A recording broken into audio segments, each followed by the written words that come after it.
We'll now call Department and Agency Subcommittee now in session. It is Tuesday, March 1st, in hearing room 3 at 3 p.m. Lisa, please call the roll. Chairman Kiesling. Yes. Beck. Here. Bricken. Here. Carr. Carringer. Chisholm. Here. Halford. Here. Holsclaw. Present. Chairman Holsclaw, we have a quorum. Thank you, Lisa. And I'll take a personal order here. I think we all know, welcome one of our committee members, maybe an early birthday coming up, like the 4th. Do we know anybody that's having a birthday on the 4th?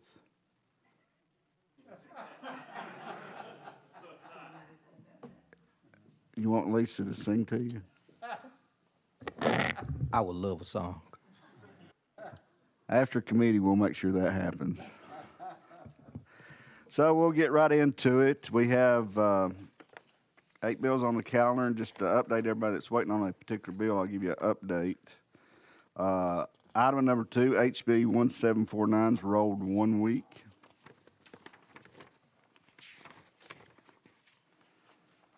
Item number 5 is rolled 1 week, which is HB 2867. And that's it. So we've got a few items to take up today.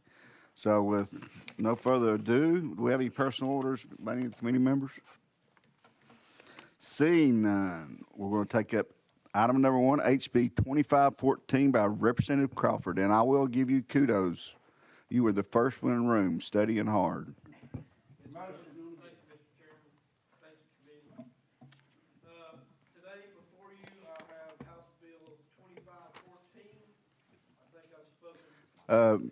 How long have you been doing this, Mr. Crawford?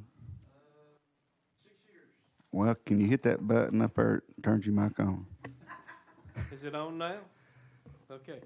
Pull it back to you, too. I mean, get it where we can hear you.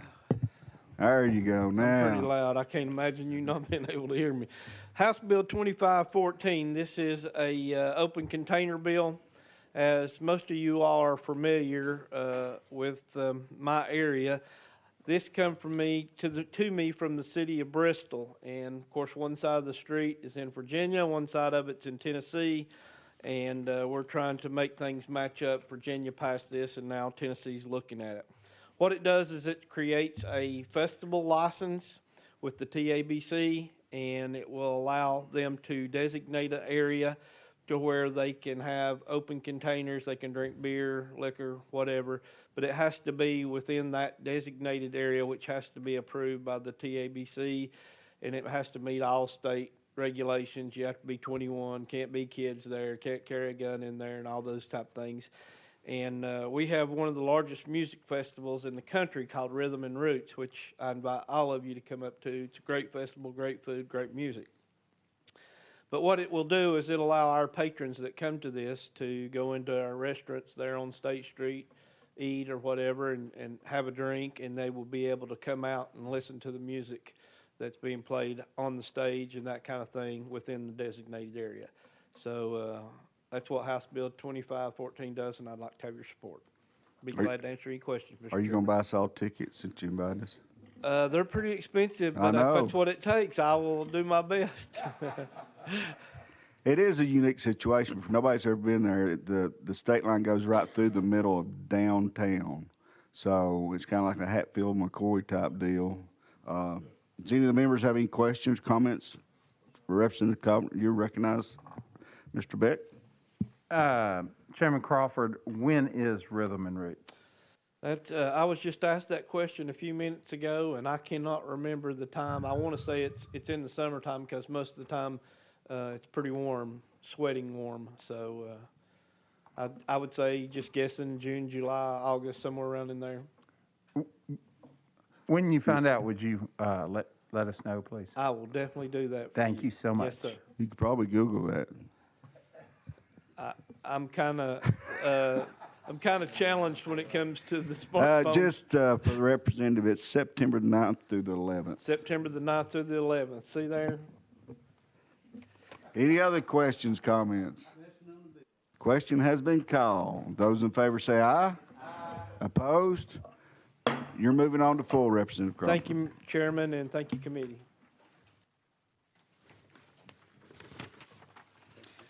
Which takes us to item number 3, HB 1997 by Cochran, and he did show up. Got a motion? Yes. Vote. Okay. We got a motion second on the bill, and we do have an untimely filed amendment. Is that correct? That's correct, Mr. Chairman. Without objection from the committee, we'd be willing to take that up. Do I have a motion and a second? Okay, explain your amendment to us that's untimely filed. Yes, sir. Mr. Chairman, this amendment will make the bill, a couple of the, really the major part that was added that you don't have in front of you. It's talking about adding some terms that that kind of catch the code up with the times as far as when we're talking about technology such as Zoom. We're talking about audio-visual means. And so essentially this is talking about the administrative law hearings that are held in commerce and insurance committees, things like the Board of Funeral Directors and Embalmers. When they have an administrative law hearing, this is allowing some procedures to take place electronically and catching the code up. This specific amendment, again, the difference that it has compared to what you have in front of you, it's talking a little bit more specifically about those Zoom hearings. Okay, and just for the record, give us that amendment code. Yep, that drafting code is 014321. That'd be correct. Do we have questions for him, comments, committee members? Motion on amendment. Got a second? Those in favor say aye. Aye. Opposed? Amendments on the bill and they're properly before us. Questions on the bill? Seeing none, we got a silent crowd today. You're lucky. Those in favor say aye. Aye. Opposed? You're moving on to full. Thank you, Chairman and Committee. Item number 4.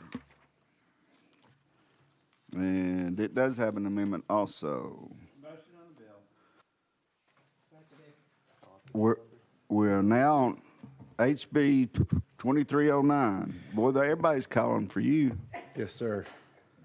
I have Amendment 013791, That would be correct. and the amendment makes the bill. Okay. I have no doubt you'd have the right number. You're getting good at these bills. You know that, right? Thank you. You're probably going to pass more than any Democrat here.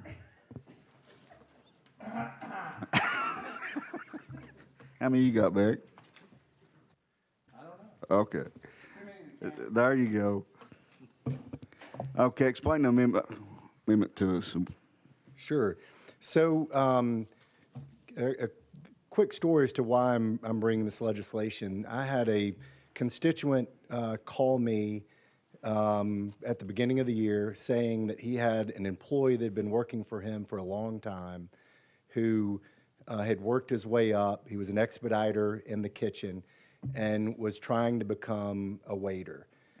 When he was hired to become a waiter, he was asked to go get his ABC license.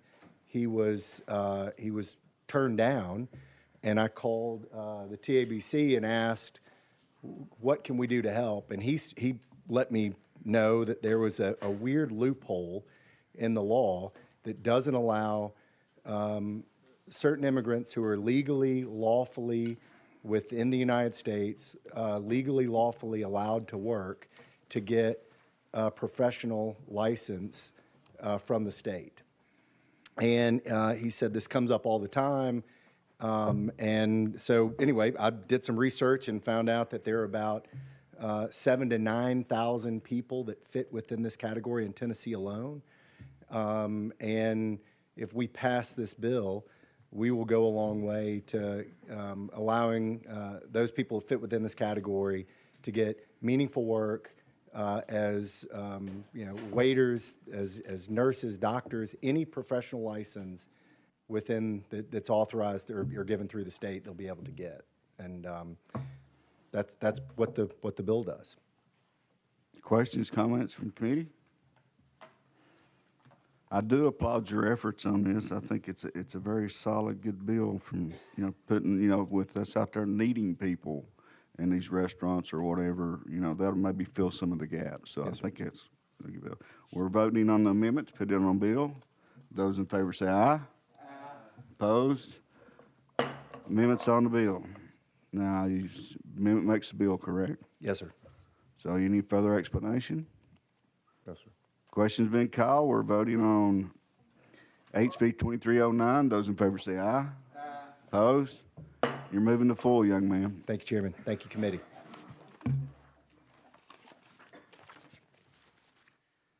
And now we have HB 1995 by Representative Vital. I see him hiding down there. We have a motion, a second? Okay, you're properly for us. Go ahead. Thank you, Mr. Chairman. I come here today on behalf of House Bill 1995. This legislation is brought to you by the Secretary of State's office to change the manner that charities, charitable solicitors, and athletic agents certify a small number of documents so that these parties can electronically file these documents without having to verify authorization for, I lost my place, excuse me, anticipated to go live, in a system that's going to go live this year. The Business Services and Charitable Organization Division of the Department of State is developing an electronic filings platform to allow charities, businesses, and citizens to file documents electronically with the Department of State. Although most documents filed with the state do not require the filer to notarize the document or otherwise swear under the penalty of perjury that the contents of the document are true and correct, a small amount of documents do. Because the electronic filing platform will use online documents where a user will be unable to fill in a line for notarization, this electronic system will allow efficiency in government and allow individuals to move forward without the notarization equipment. Notably, the removal of the notarization document and requirement for certification on a small number of documents will not remove enforcement authority from the Department of State or the Attorney General's office, and should also help prevent falsification. If either the Department of State or the Attorney General's office would be able to still investigate a party making a false claim and levy penalties against a filer of a false information.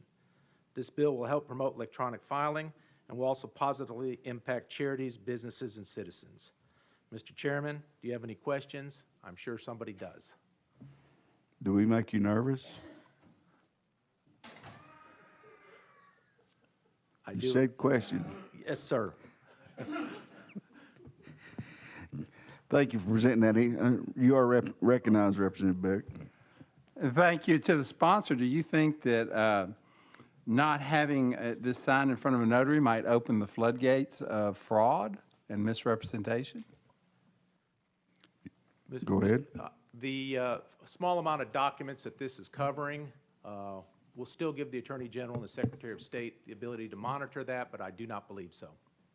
Okay, all right. So if it does, we can come back to you. I think we'll consult with the Attorney General and the Secretary of State. Thanks so much. Thank you. Other questions, comments? Seeing none, we're voting on 1995. Those in favor say aye. Aye. Opposed? You're moving it forward. You must have done a pretty good job. Thank you, Mr. Chairman. Now moving on to item number 7, one of our own, HB 2473 by Representative Becken. You are recognized. We have a motion, a second. Mr. Chairman, this has an amendment to it. Okay. Got a motion? The amendment is 13876, and the amendment makes the bill. I'd like to read the amendment, if I could, and then explain it. This is a 911 piece of legislation that will direct the Board of Directors of the State Emergency Communications Board to establish a policy, procedures, and protocols that will ensure communication services are received by all districts and public answering points and are directly dispatched or handled in such a manner that the call cannot be disconnected by the public safety answering point or go unattended until the emergency service is dispatched. The board will develop the policy by the end of this year, and the districts and PSAPs will implement it by December of 2023. This bill certainly comes about because we've had instances in this state where people have lost their lives, or because a call has been transferred from a district or received by a 911 district, transferred, and then lost. And our current legislation basically says a district should either direct dispatch, transfer, or relay a call. The bill, the legislation that's in place, it says, it's sadly silent. It says these calls will go attended until the service is dispatched. And it seems like common sense. Almost seems like we shouldn't even need legislation for it. But it is occurring. And our citizens, just basically, when they think of 911, when they place a call to 911, they expect emergency service to be dispatched to them.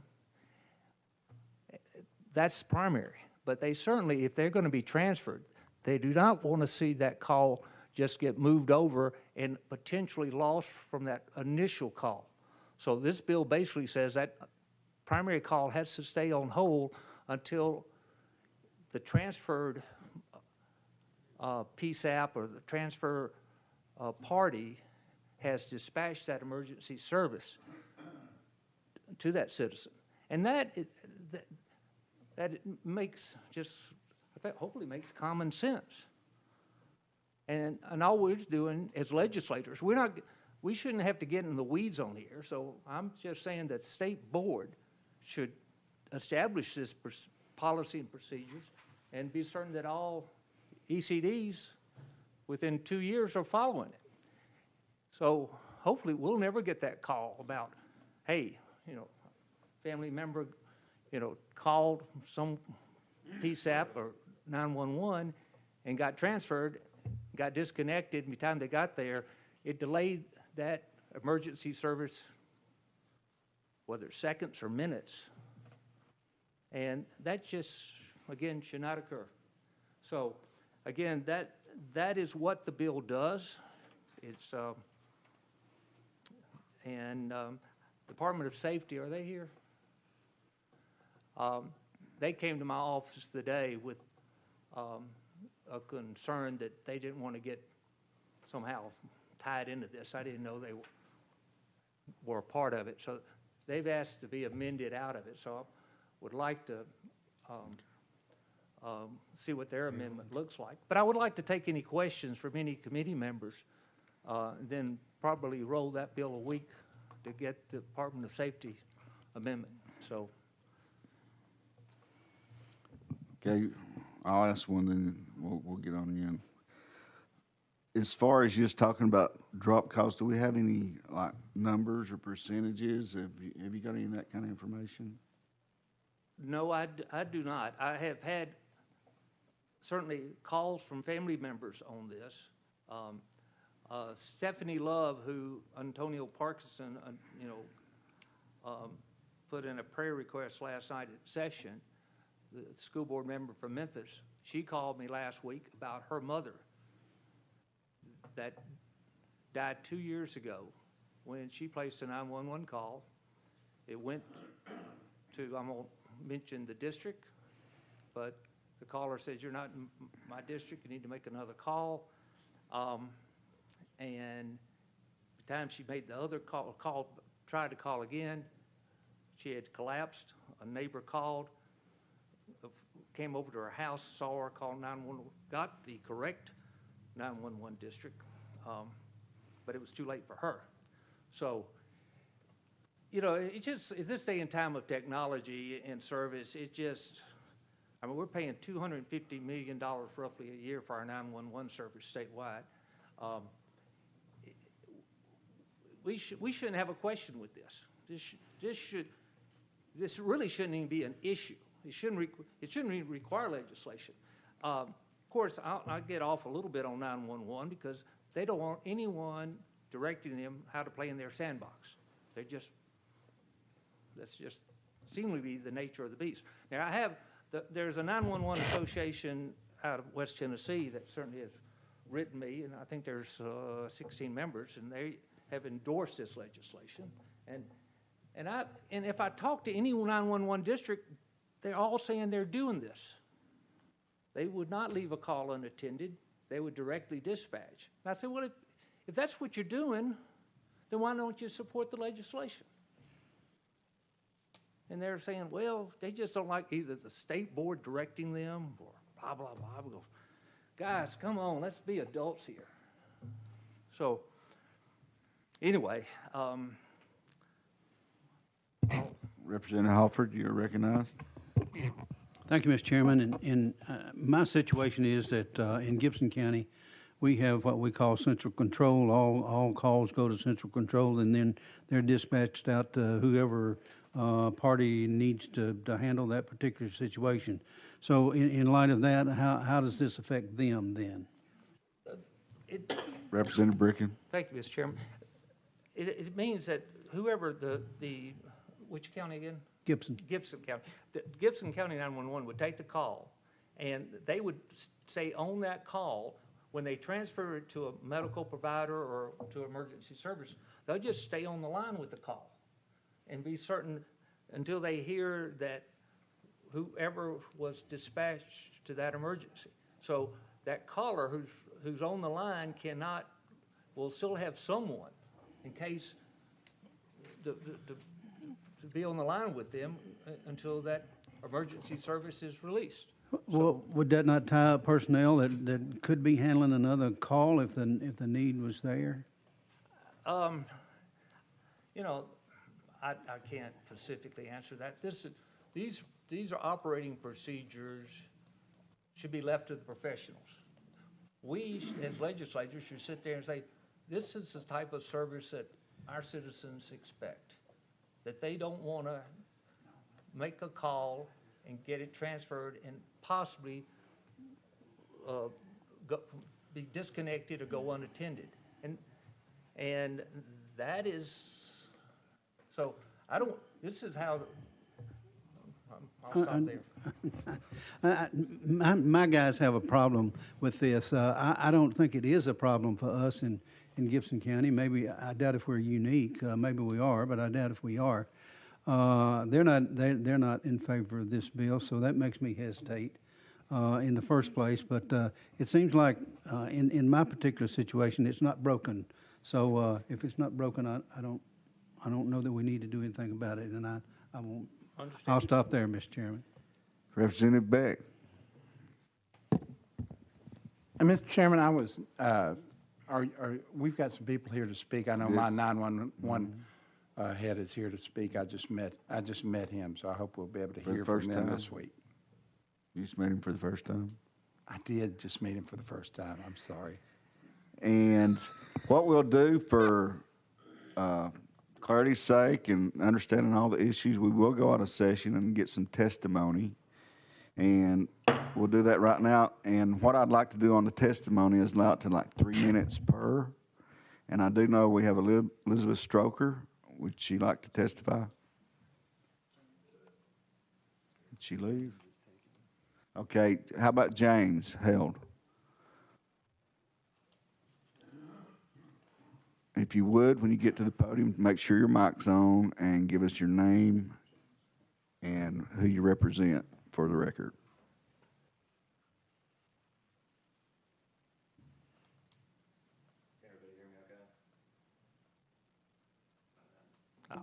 Everybody hear me? There okay? you go. Thank you.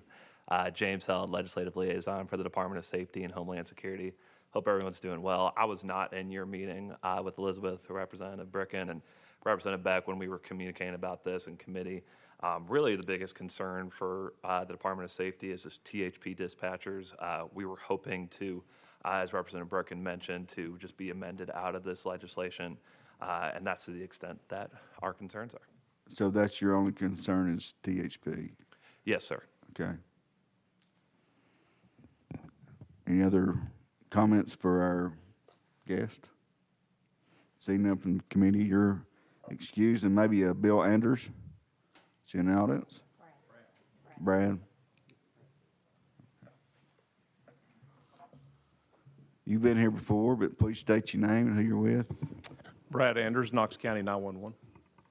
And you're pretty knowledgeable of the system and what your concerns are. Yes, sir. And I'm also a representative of I'm on the State Emergency Communications Board appointed by Governor Lee. This bill, I mean, Knoxville is one of the few districts in the state are very well consolidated. This bill would would cost us an enormous amount of money in manpower. Exactly what was spoken of. We take almost 300,000 911 calls and 300,000 non-emergency calls a year. And that's just in your. That's in our district in Knox County. We answer all Knox County calls. Could you give us maybe a guesstimate across the state?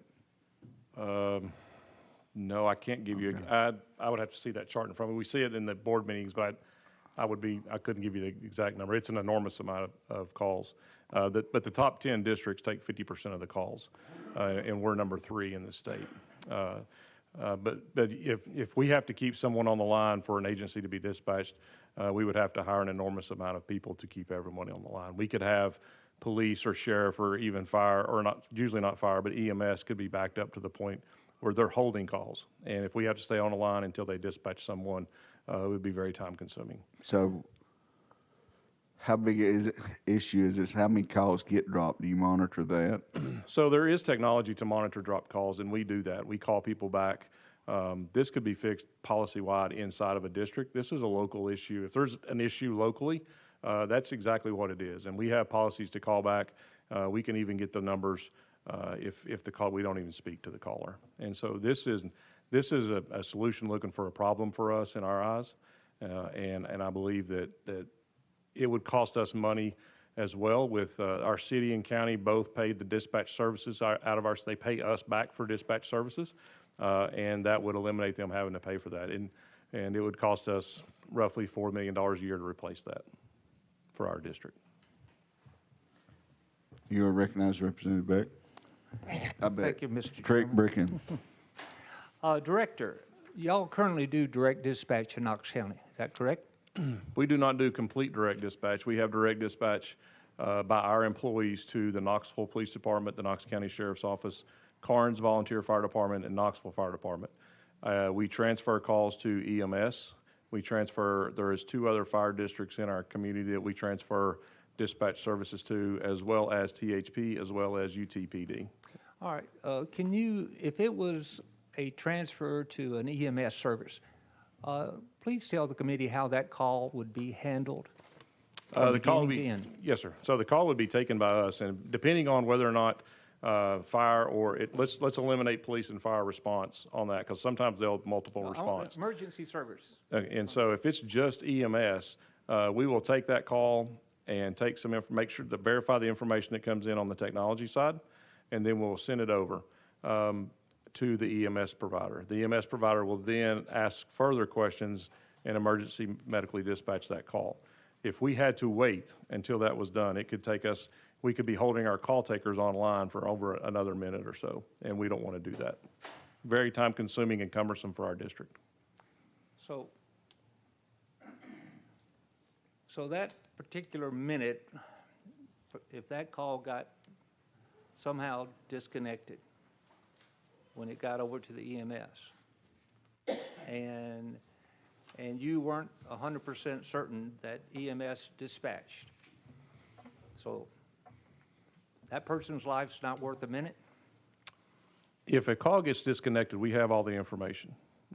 We have access to the information, and we require our employees, if a call is disconnected, to return that phone call. We know their location, and we know everything we need to know to get them emergency response. We do not allow our employees to not respond to a disconnected call. Representative Beck or Bricken? I might come back if that. Other questions, comments? Seeing none, we'll go back into session. You are recognized, Representative Bricken.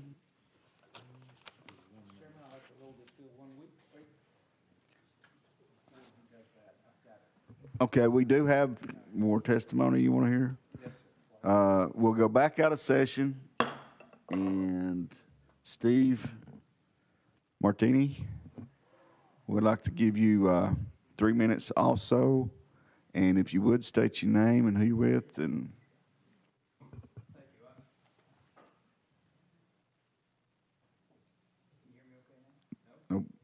Now? There we go. Red. The There on you off, go. right? Yeah. It's a tricky word down here. Yeah. My name is Stephen Martini. I'm the director of the Metro Nashville Department of Emergency Communications. I'm in my second term appointed to the Tennessee Emergency Communications Board. I'd like to give Representative Beck a little bit of a reprieve. I took the position with Metro Nashville right after COVID, so I didn't meet really anybody there for a couple of years as we all stayed home. The opportunity to get out now is kind of nice. Speaking today, Metro Nashville, which is metropolitan Nashville-Davidson County, is really one of the most consolidated, unified forms of government in the state, and one of the first in the nation, as I understand it, to do so. Even still, we do not directly dispatch for the Vanderbilt University Police Department that handles the campus and the medical center. And we do not directly dispatch for the Nashville Airport, who handles their own nationally accredited law enforcement departments and directly dispatch their resources on site.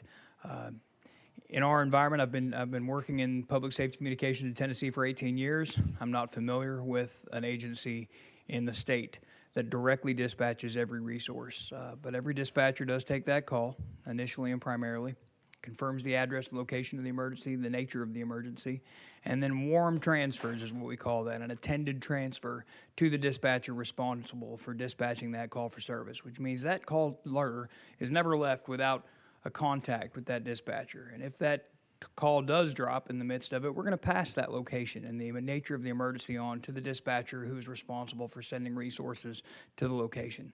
And then if we need to call back to the caller to get more information or additional information, that can happen as well. But that attended transfer is just part of in policy and procedure, and in every dispatch center I'm familiar with, not just in Tennessee, but in my role with the Association of Public Safety Communications Officials nationally. This is the standard of how you handle a 911 call. So they take a call and identify it, and they transfer it or wherever the emergency or whoever it needs to go to. Do they still stay on that and monitor it that it's... Absolutely. Okay. Absolutely. There's no blind transferring, hopeful that somebody else. It's like a game of hot potato. You don't chuck that potato off into the air and hope somebody else catches it. You're going to stay on that line and make sure that caller connects with the right dispatcher on the other side. And those are only in those situations where you don't directly dispatch that resource, like we do here in Metro Nashville, right? Police, fire, EMS are all handled at the county by my dispatchers. But those police responses at Vanderbilt University Medical Center are handled by Vandy PD. And then also there at the airport, the fire responses to the runways are handled by firefighters trained at the airport to handle those emergencies and also incidents inside of the airport grounds. Okay. Representative Beck? Or Bricken? I've done it 3 times. Thank you, Mr. Chairman. So we heard the testimony from Knox County EMS. That we're not, or when I say we, Nashville Metro Davidson County is not in that same situation. Correct. Correct. And the reason for that is that our 911 operators handle the calls all except for Vanderbilt and the airport. Is that what I'm hearing you saying? That's correct.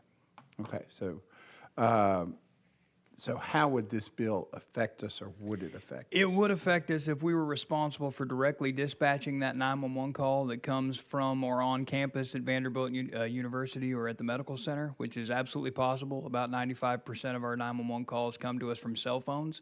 Those cell phones are routed by nearest cell tower to us. So that tower, as you can imagine, if you think about downtown Nashville, those towers that your caller is hitting off of are very likely not associated with the campus or with the airport. So it catches that next closest tower, we answer that 911 call, recognize it as an emergency inside the campus or inside the airport, and then connect that caller, assuming it's a law enforcement emergency, with Vandy PD dispatchers or airport authority dispatchers to handle the response inside of that location. situation.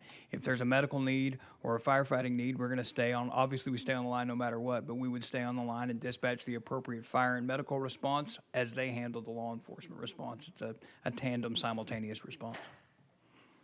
If we took that on, it'd be about a $750,000 cost that I can think of. If you assume 10 people working 2 consoles, 24 hours, if we were to dispatch those directly, not to mention the policy and procedure we'd have to develop with the airport authority and Vanderbilt on directly dispatching their resources. Mr. Chairman, I just want to take a second to brag on my 911 director and the services that they give. As I told him and the sponsor of this bill when I met with him earlier, I have had 0 complaints on my 911 services, and we're just very, very proud of the job that you do. Thank you. Thank you. I'll pass that on. How many calls do you receive a month? A month, we receive about 35,000 or so 911 calls and another 45 to 50,000 non-emergency calls per month. Okay. Representative Bricken? Thank you, Mr. Chairman. Director, have you read the amendment? I heard you read it today, sir. Well, it does not require direct dispatch. It says direct dispatch or a transfer call will not go unattended. It sounds like you are handling it exactly as this amendment would prescribe.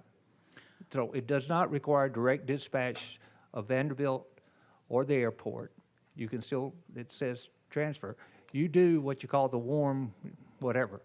So you are following this policy, it sounds like, exactly. So it should not cost you anything because you're doing exactly what I would think a district would be doing. And when you said most districts, rural districts in our state, I certainly know in my county and my surrounding counties, one, they all do direct dispatch, and they all do it to their emergency services because, fortunately, all their emergency services are tied to it. So they don't have any isolated situations like the airport of Vanderbilt. So in certainly a lot of rural counties are handling it that way. So, but a lot of rural counties do have certain medical service separate issues, and that is why what your procedures are that says that call would stay attended until that medical service is dispatched from wherever it is. So it sounds like you're doing exactly what is needed, and I appreciate that. So Thank you, sir. I like your support on this. In my 18 years doing this, sir, if I can respond in 4 different PSAPs from 4 seaters, 11 total dispatchers to 86 positions and 191 here at Nashville and everywhere in between, I'm not familiar with a dispatch center that does not already do attended transfer, warm transfers between dispatch centers, and we're not dropping callers between folks. So I share Mr. Anders' opinion that it feels like a solution without a problem. Other question, Representative Carey. Thank you, Mr. Chairman. And so, yeah, I'm glad for that last bit of information right there, because I'm like, okay, I'm a little bit confused here. If you all are already doing, and I'm from Knox County and very proud of Knox County's 911, and to have our director, Brad Anders, who I've served on county commission with, and has always been, he was a retired Knoxville City police officer, and so he's all about safety and making sure that everybody needs get met as efficient as we can, and none of us up here ever want to ever hear about somebody's loved one's call getting dropped and missed a second, because every single second is important. We all are aware of that. So I'm not hearing any complaints and haven't heard, and I think we had this bill pretty much similar, the same as of last year. So we discussed it at length, and I still have not had any complaints from Knox County or from anybody else. And not picking on my colleague here, or I can't quite understand where we're at. What are we going at? If everybody else is already doing this and the rest of us are not hearing anything across the state of Tennessee, I don't quite know where or what we're supposed to be doing, or how do we jump over this? I mean, I guess I'm just confused where we're going. Enrolling in a week for as the safety amendment, I don't see that changes anything or makes anything different as to what we've been discussing. So I would not be for rolling it for a week. So again, you know, I think Tennessee, we all want to do and be the best at everything, and I think we're doing very well at this. We've had a lot of disasters in the state of Tennessee with flooding and bombing and a lot of issues. And so if I'm hearing from you as our 911 director here in Nashville, and you're on the state board that's appointed by governor, and I'm hearing from my 911 director who is also appointed by governor, I can't figure out where the problem is. So I just wanted that to be on record to know that I am against this bill, and I don't see rolling it for a week, changing an amendment or taking safety out. Of all things, we shouldn't be taking our safety out of something. So anyway, that's just my statement. Representative Bricken. Get back on. I think it needs to be clear. The two major counties that are here are two of, I think, 105 PSAPs, ECD districts around the state. In all due respect, I don't think in all 105 PSAPs districts around the state, they're up to the same standard that possibly Davidson County is. And we need assurance they're up to it. And this policy just says for your board, to be certain that they meet this standard. And, you know, that is, I have a letter signed by 10 911 directors that I sent to every one of y'all supporting this legislation. Those 10 911 directors, for whatever reason, feel like this is good legislation. They're all rural 911 directors. So, guys, you know, if it's not a problem, then this legislation won't hurt it. You said 10 out of how many directors? How many directors is there? There are 104. Okay. Representative Carringer?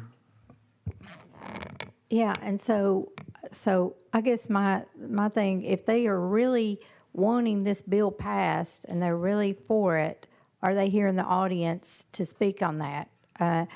So that concerns me. And then, I mean, from being on Knox County Commission, our city mayor and our county mayor appointed our 911 board of directors. And I guess, I don't know how that goes in every single county in Tennessee, but I assume it's a similar policy. So if it's the individual in these different rural counties and all having issues, then I think that's left up to their county commissioners, their city council, and their local governments to deal with it and make this not be a problem, because it apparently is not a statewide problem. And if it is a problem, I think it's left up more to a local that could take care of it. What we're getting into is discussion the bill more. We're still in, we need to come back into session to do that. But any other questions? Representative Beck, you are recognized. Mr. Chair, I just wanted to brag on Director Martini again. I just did the math on what he testified as to how many calls his 911 center takes, and it's 960,000, almost 1 million calls. That's pretty impressive. Thank you, Director. Well, and I'll make a comment. I don't know how many in this room or this committee's ever been to a 911 center. If you haven't, please go. It's impressive. I mean, you've got computers, and I mean, and it's a hot mess for sure. But yeah, you'd give you a more appreciation of what they do. So I would recommend highly everyone to go. And maybe you could give us a tour of your 911. The invitation's always open. Thanks. I think that would be good for this committee. But thank you, and we'll go back into session. Mr. Chairman, Representative I Beck. request this bill get rolled 1 week. The problem I've got with that, we went in major discussion.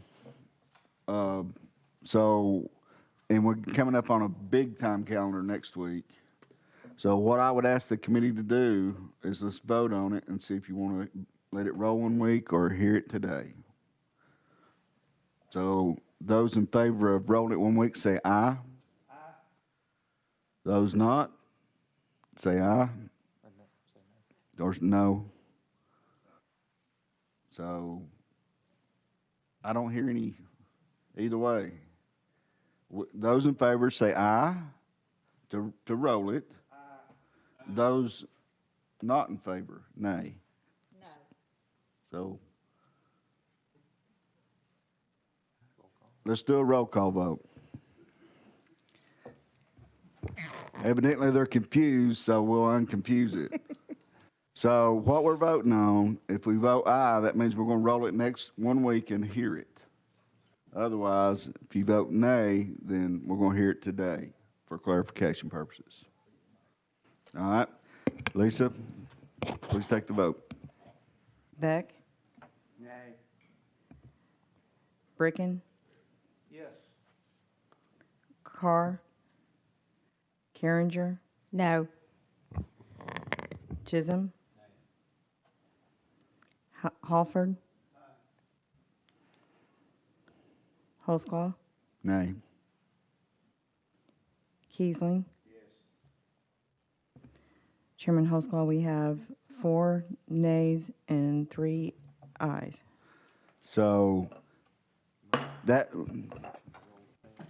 motion roll fails. We're going to hear the bill today. So we got to put the amendment on. So those in favor of the amendment say aye. Aye. Opposed? Amendment's on the bill. We're now on the bill. Any more discussion on the bill? Okay. Seeing none, those in favor say aye. Aye. Opposed? No. Bill fails. And now I'm going to hand the hammer over to our chair, Vice Chair Kiesling.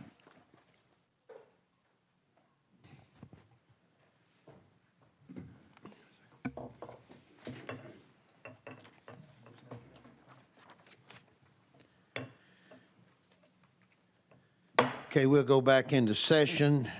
Did I hear you say hammer, Chairman? Yes, Is that yes. right? Gavel, hammer. We are now we're now on item number 8, House Bill 2616. Chairman Holsclaw, Basically, HB 2611 or 2616 is a simple bill.